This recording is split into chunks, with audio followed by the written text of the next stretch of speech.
Nagsisi po talaga ako nun, bakit ginawa yung mga panahon na po yun, bakit po ako nagpabuntis agad, ng ganun. Ilang taon ikaw nung nag-asawa kayo? Yung panganay ko po, yung anak ko po talaga, ano po yun, naging ano po ako noon. Siyempre po, may guilt pa rin po sa sarili ko, nararamdaman ko po yung kasi naghanap po ako ng ibang lalaki. Pogi nga po, pero hindi naman po ako napanagutan. Hindi ka napanagutan. Hindi ko po talaga akalain na may lalaki pa palang tatanggap sa akin kahit po may anak na po ako. Kaya nabuntis po ako ng ibang lalaki.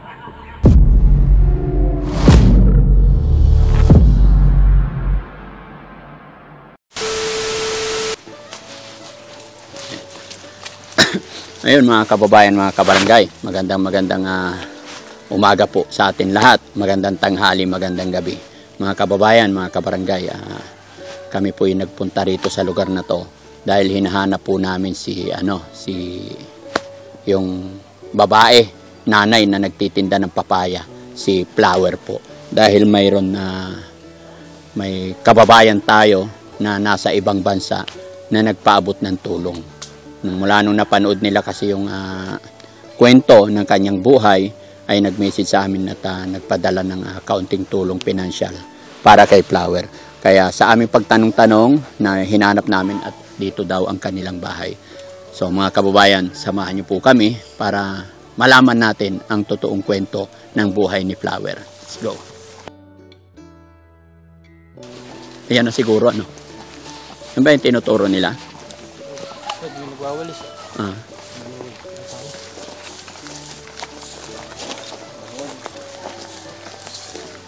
Tao po.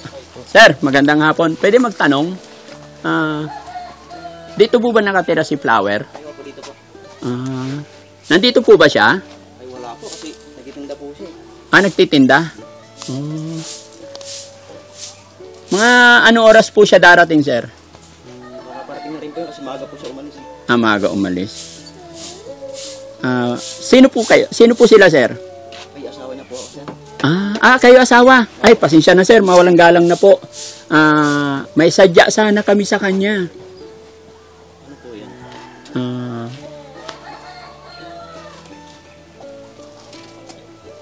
Ay, pwede po nga upo muna kayo, sir. Sige, sige. Okay, salamat.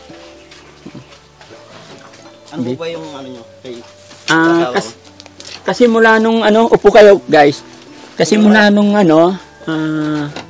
nung natagpuan namin siyang nagtitinda, in-upload namin, may kababayan tayo na napag-utusan kami na pasyalan, hanapin siya. Kaya kayo pala ang asawa. Opo. Pasensya na, sir, busy yata kayo. Opo, kasi nagwawalis po ako. Ilan po anak nyo, sir? Dalawa po. Dalawa. Sir, pasensya ka na. Pwede bang maabala kita, makausap ka man lang namin? Ay, sige po. Walang problema po. Upo ka muna, sir. Ayan. Tapos, sir, okay lang idikit ko sa'yo itong yung mic. Ay, sige po. Pero, ayan. Pula na. Ayan. Dikit ko lang to sa'yo, sir, ha? Sige po. Bago ang lahat, sir, magpapakilala ako. Napanood niyo po ba yung video na in-upload namin sa asawa niyo? Ay, opo. Napanood ko po yan. So kilala mo naman kami. Opo. Pero mas maganda, personally, magpapakilala ako sa iyo, ha? Ako po si Daddy Frankie, kasama ko ang aking team. Ayun. Kayo pala yung sinasabi sa akin ng asawa ko? Opo. Ilan na anak niyo, sir? Dalawa po eh. Ito pala yung bahay ninyo. Opo. Matagal na kayo nakatira dito? Matagal na po, mga 2 taon na po sobra. Ano trabaho mo, sir? Construction lang po. Construction. Huwag mo nilalang lang. Matagal ka na ba nagko-construct? Tagal na po. Mga 5 taon na po. 5 taon na. Tapos, ilang taon yung anak nyo? 2 po. 2. Ito yung bunso. Ayan po. Yung panganay. 5 taon po. Yung sinabi ni Flower. Tamang-tama. Kaya pala, buti inabot ka namin, no? Linggo pala ngayon. Opo, wala pang pasok pag linggo po. Pag linggo, walang pasok. So, anong pinagkakaabalahan mo pag walang pasok, pag linggo? Tumutulong sa mga gawain bahay, katapos ko lang po maglaba. Ah, Tapos ikaw nagbalik. naglalaba. Opo. Kasi may kababayan nga tayo na nagpaabot ng tulong para kay Flower, kaya hinanap namin siya. No, so okay lang, hintayin namin siya. Okay lang po, baka parating na rin po yun. Oh. Ay, wait lang po, ayusin, tingnan ko muna po yung ano. Oh, sige Napakulo lang, ko. sige lang.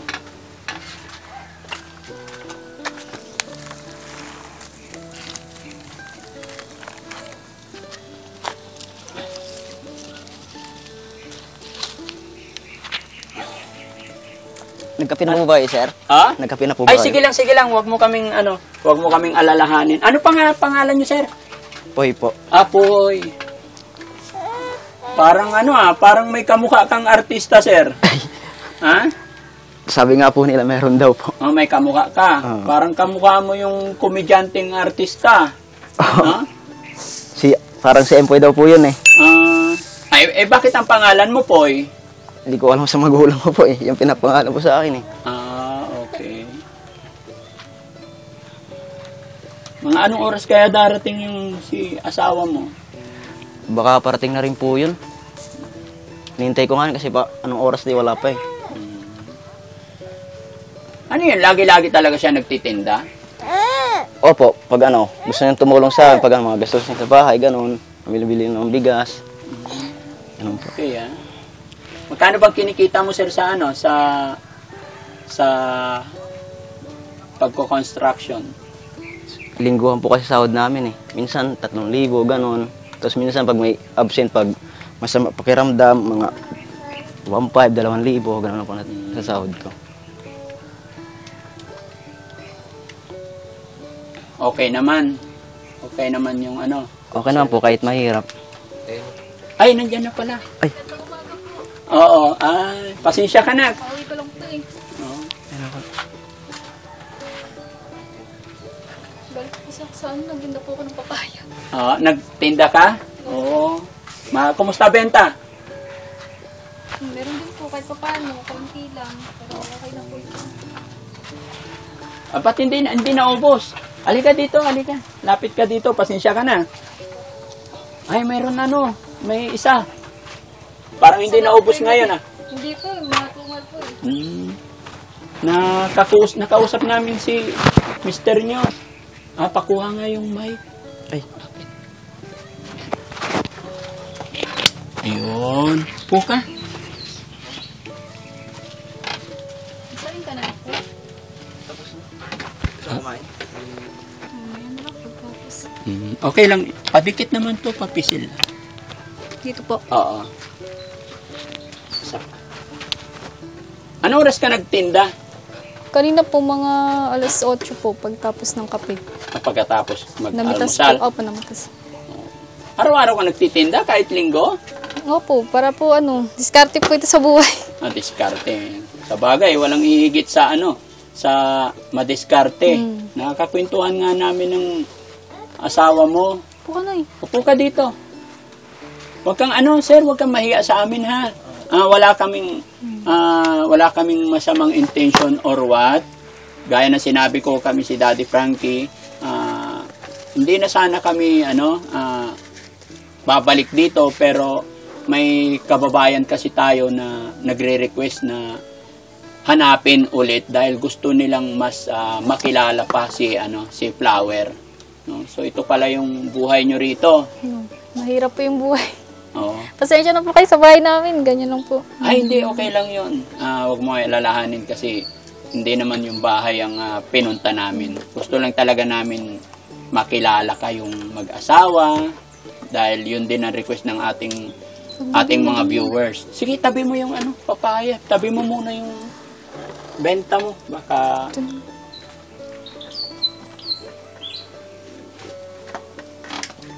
Probinsyang-probinsya talaga dito, Opo. Buti hindi ka naubusan ng paninda. Saan ang gagaling yung mga ibang paninda nyo? Pag naubos po yung dito sa may mga kapitbahay po namin, pupunta po ako dun sa mapagkukunan po ng papaya. Bumibili rin po ako. Tapos tutubuan ko na lang po kahit konti. Sipag mo naman. Bakit ang sipag mo talaga? Kailangan po talaga yun. Kailangan. Opo. Sa bagay, sabi ni Sir, minsan yung sweldo, 1,500. Pero pag kumpleto naman ng araw, 6 days, no? Opo. Mga 3-6 din po yun. 3-6.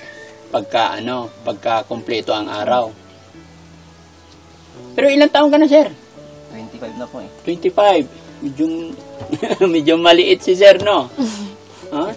Maliit lang.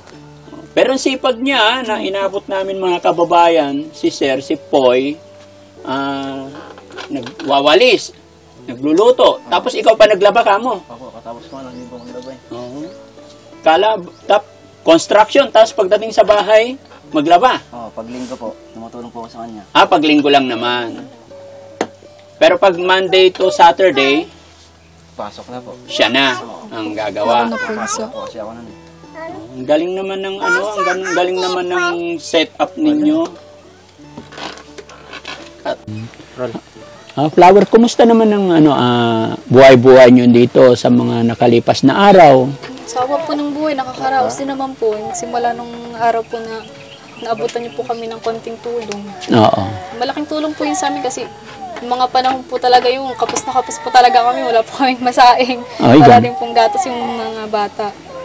So ibig sabihin yung mga anak mo nagagatas pa yan? Opo, pati po yung panganay ko. Kasi nakakaawa naman po kung ito lang, maiinggit po sa punso, sa kapatid niya.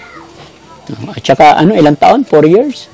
Opo, 5 so, years old po yung panganay. So kailangan pa naman talaga.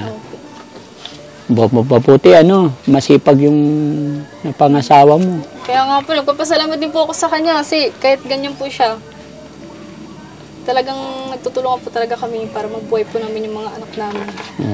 Para may pangkain din po kami sa araw-araw. Ganun. May panggastos. Matanong ko lang, sabi kasi ng mga viewers natin, 2 na yung anak mo. So ilang taon ikaw nung nag-asawa kayo? Yung panganay ko po, yung anak ko po talaga, ano po yun, may naging ano po ako noon, ayun, may naging boyfriend din po ako noon. Yun po yung nakabuntis sa akin. Tapos siya po yung bumuhay sa akin ng mga panahon walang-wala po. Sorry. What do you mean? Paano nangyari? Ano po yung, nag-aaral po kasi ako noon, tapos po sa pag-aaral ko na po yun, syempre po, mapapabarkada. Pero hindi ko po sinisisi yung mga barkada ko. Sa akin po yun. Yun po yun. Habang nag-aaral po ako, nagkaroon po ako ng boyfriend. Tapos yun po, doon po ako nabuntis nung nag-aaral po ako. Tapos, hindi ka pinanagutan, gano'n?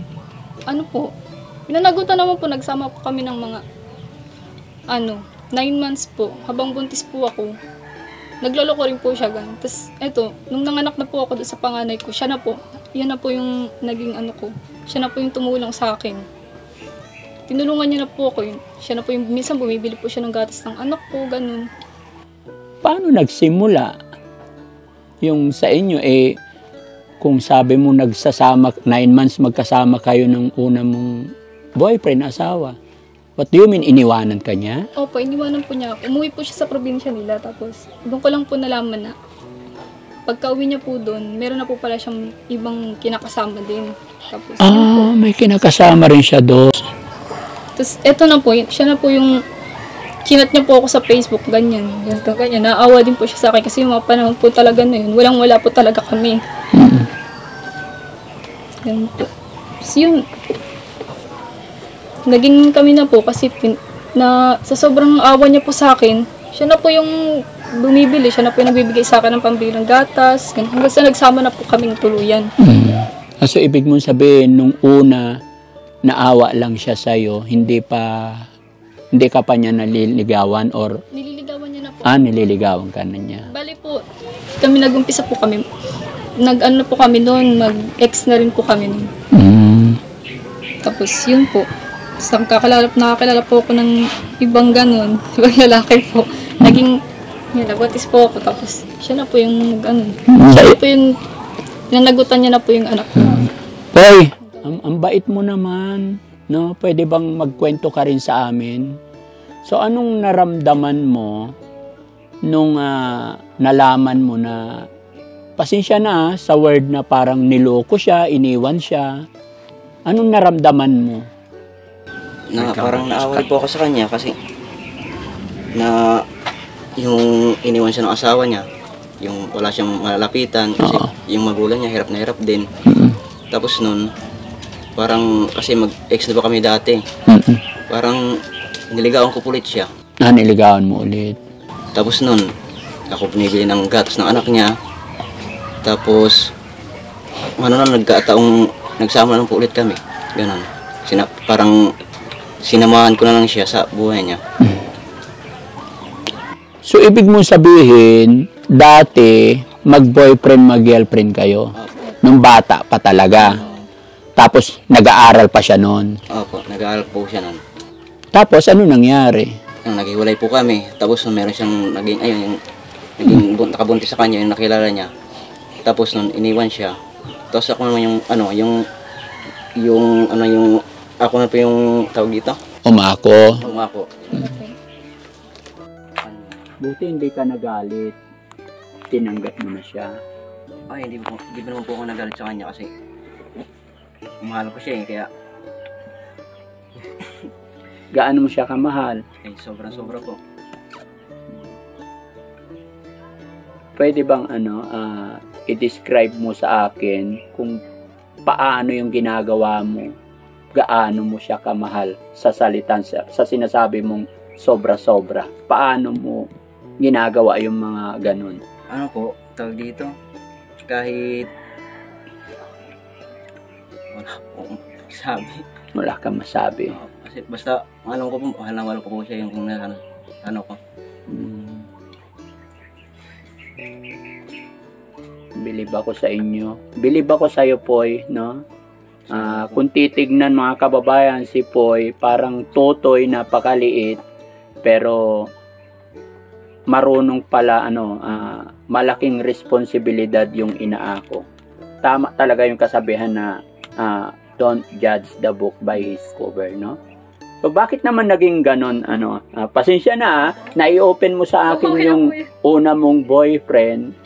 Sabi niya kasi, una kayo ang mag-boyfriend, girlfriend. Tapos nasa school ka, nagkaroon ka ng iba, ay naghiwalay kayo, tapos nagkaroon kayo ng iba. Anong naramdaman mo?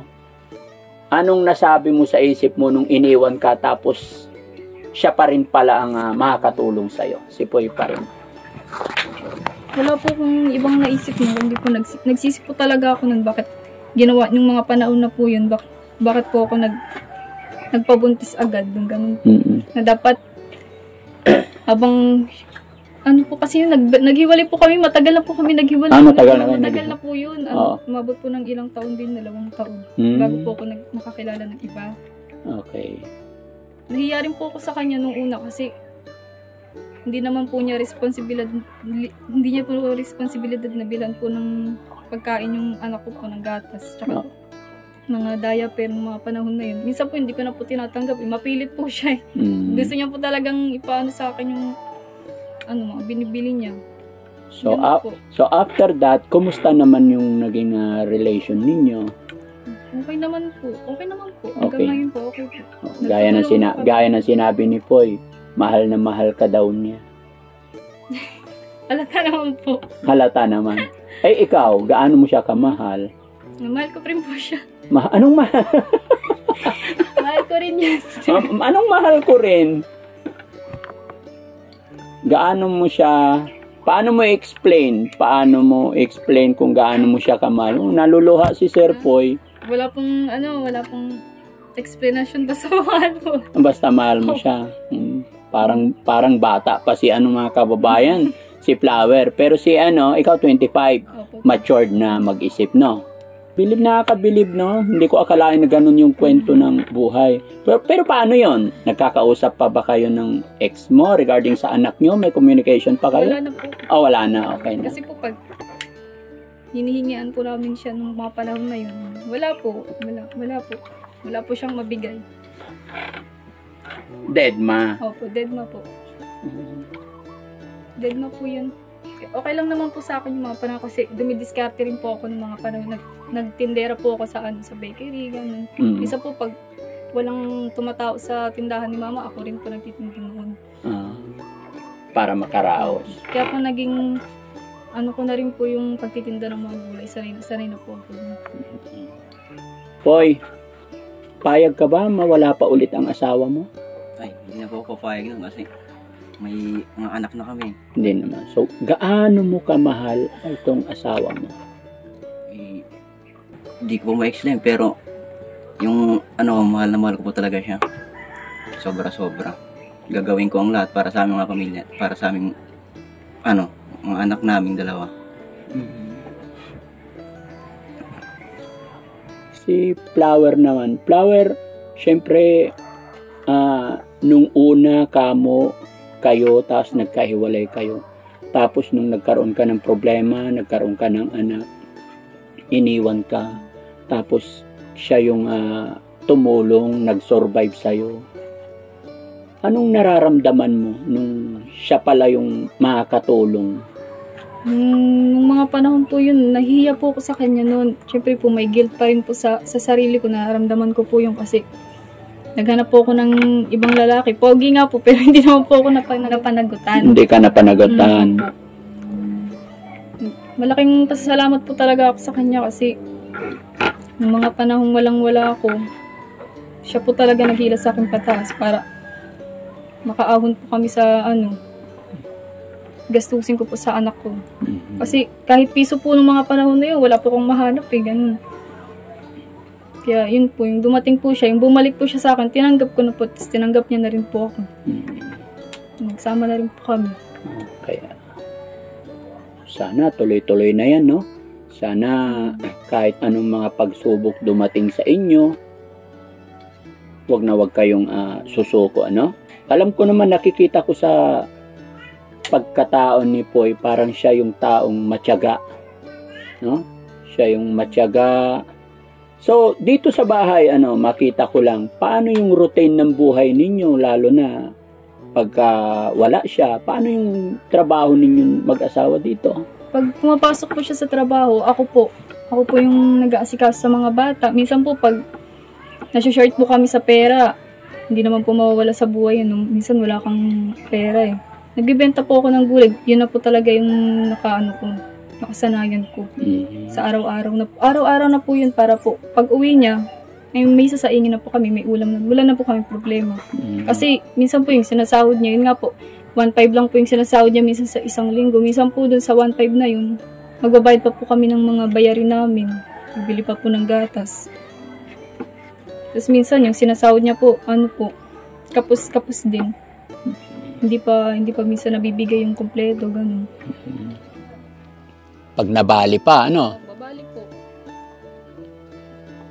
Hirap talaga magpalaki ng mga bata. Danas ko rin yan. Yung pambili ng gatas. Yun ang masakit, no?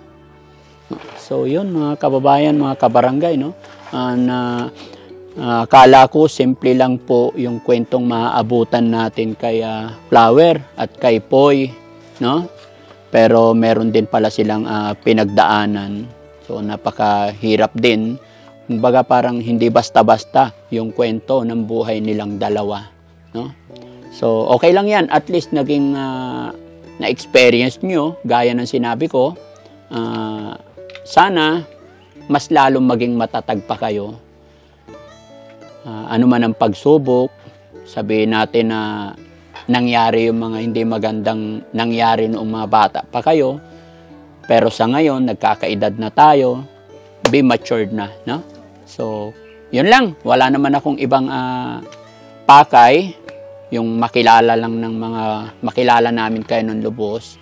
At maiabot yung kaunting tulong na ibinibigay ng ating sponsor. Mga kababayan, isa sa pinaka-reason din kung ba't nandito po kami, gaya na aking sinabi kanina sa aking intro, dahil po may nakapanood sa ating followers na nasa USA, si Ma'am Violita. Ayan, nagpaabot po siya ng 3,000 pesos. So, Flower, matanong ko lang, syempre, after all ng mga pinagdaanan ninyo, gaano mo kamahal ngayon si Poy? Daddy Frankie, wala na pong ibang salitang mahal na mahal po siya kasi sa dami ko pong pinagdaanan sa buhay, siya po yung sa akin eh. Pinanindagan niya po talaga yung anak ko nung mga panahong wala po ako. Iniwan po ako ng dati kong asawa. Siya po yung tumulong sa akin. Mahal na mahal ko po siya. Gagawin ko rin po yung lahat para po sa kanya. Tutulungan ko po siya sa buhay namin kahit po sobrang hirap. Minsan kahit hindi na po namin kaya, kinakaya rin po talaga namin para sa mga anak namin po. Si Poy naman. Poy, ano naman ang masasabi mo sa asawa mo na napakasipag, araw-araw din nagtitinda, matulungan ka lang? Nagpapasalamat din po ako sa kanya kasi kahit ayaw ko po siyang patindahin, gusto niya pa rin po magtinda para makatulong lang po sa amin. Kaya nagpapasalamat po sa kanya, kaya mahal na mahal ko po siya ng sobra-sobra. Wala na pong masasabi sa kanya. Siya na po talaga. Tsaka po kasi nung mga panahon na po yun, hindi ko po talaga akalain na may lalaki pa palang tatanggap sa akin kahit po may anak na po ako. Kaya nabuntis po ako ng ibang lalaki. Hindi ko po akalain talaga na tatanggapin niya pa rin po ako. Tutulungan niya pa rin po ako sa mga sa anak ko.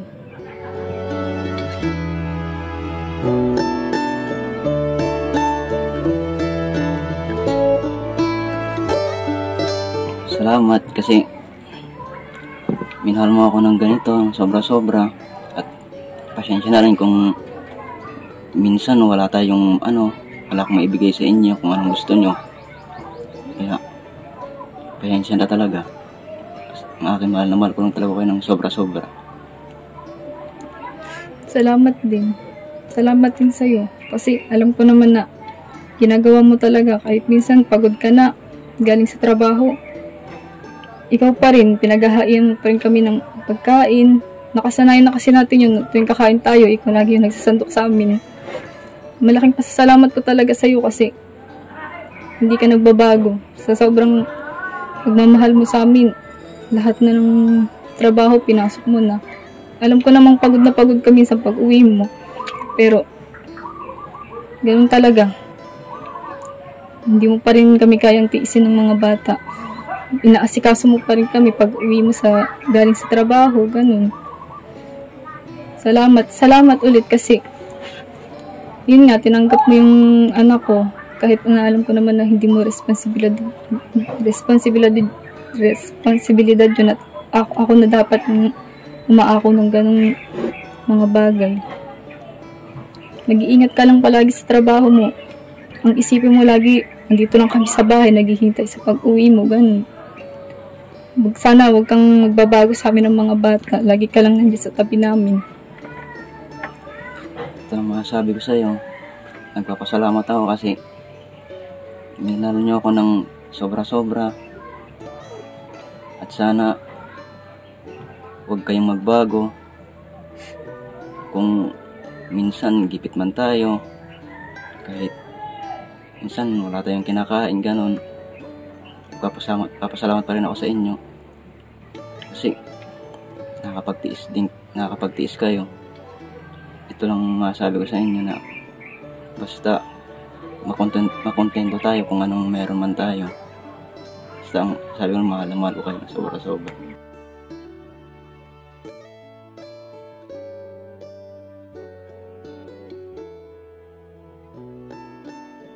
Ano ba naman to? Nakakakilig naman. No? Ang sweet nila mga kababayan.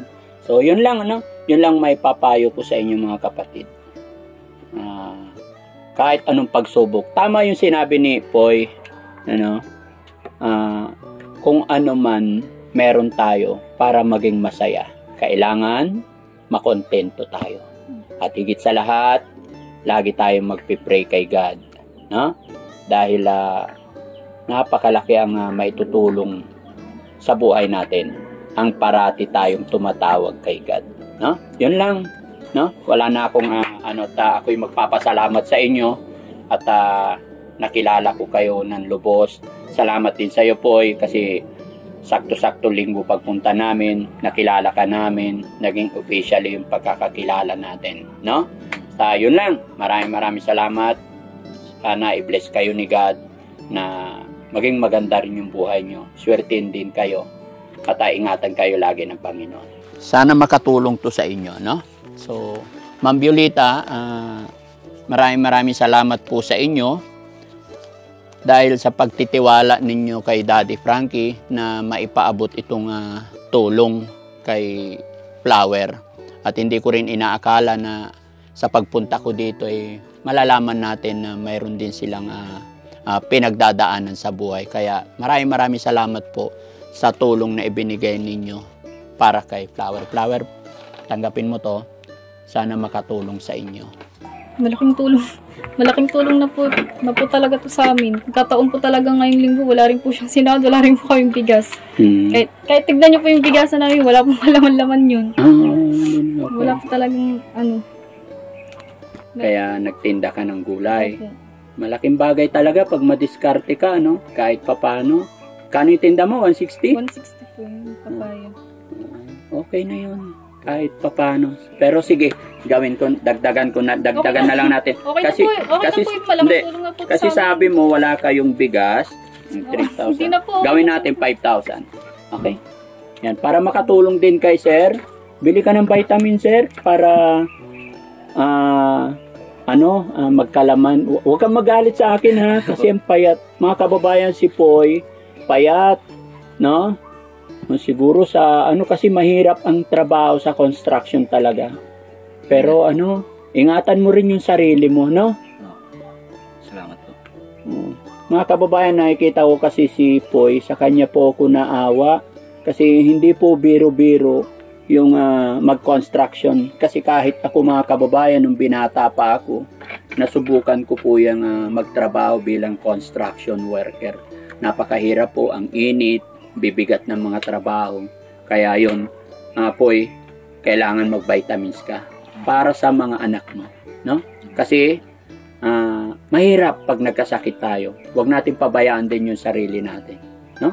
Para sa pamilya natin. Kasi sa hirap ng buhay ngayon, mas maganda, mga bata pa kayo, alagaan nyo na yung sarili nyo. Kasi karamihan talaga sa atin, hindi natin pinapansin yung sarili natin, katawan natin. Trabaho lang tayo ng trabaho dahil nga sa hirap ng buhay.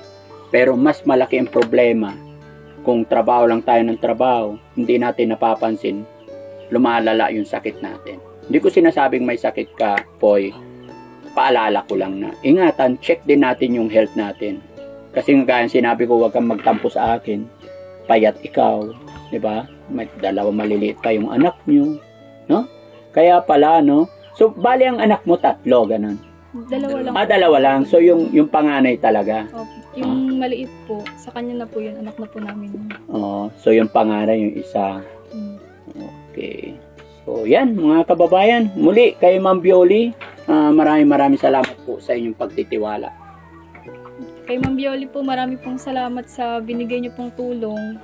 Kay Daddy Frankie rin po. Maraming salamat po talaga sa inyo kasi malaking tulong po to sa amin, pambili po ng mga gatas at diaper ng mga bata po. Kay Sir Poy naman. Sir Poy. Ay, maraming salamat po kay Daddy Frankie, pati ko kay Ma'am Violi. Maraming salamat po. Sige. So, ayan mga kababayan, God bless po sa atin lahat. Ayan, mag-iingat po tayo. Daddy Frankie po, anak ng Pangasinan, from Pangasinan po. God bless po sa atin lahat.